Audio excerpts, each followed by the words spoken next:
I think is the most important is articulation and diction.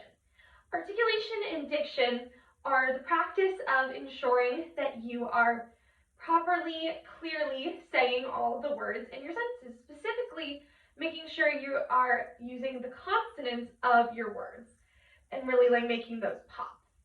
So, for example, I have a line in one of my shows that has a lot of alliteration in it, and that's why most tongue twisters use a lot of alliteration, is it helps you to practice popping certain consonants. So one of the lines I have in my show is, Peter may have picked a peck of pickled peppers, and she may have sold seashells by the seashore, but everywhere that Mary went, this lamb won't be going. Is that clear? And as you can tell, that was pretty clear, because I made sure to pop all of my consonants and make sure that you could hear everything very clearly. Now, of course, sometimes that can be taken a little bit too far. Most directors have told me, like, you can't take articulation and diction too far, especially when you're trying to be heard in a certain large space. But one of those directors, when she was specifically on stage, would always do a little bit too much.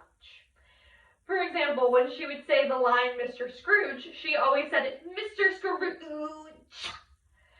And as much as I appreciate her commitment to really popping that G, it was a little bit too much sometimes.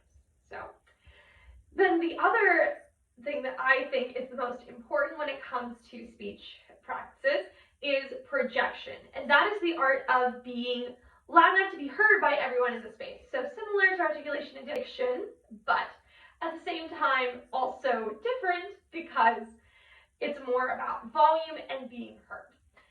It's also more importantly about speaking from the diaphragm, taking lower breaths instead of up here, and making sure it's supported, because if it's not supported, then if you're speaking loudly, it's more likely just screaming. And that's kind of the negative connotation, is when you tell people to project for the first time, they just end up screaming.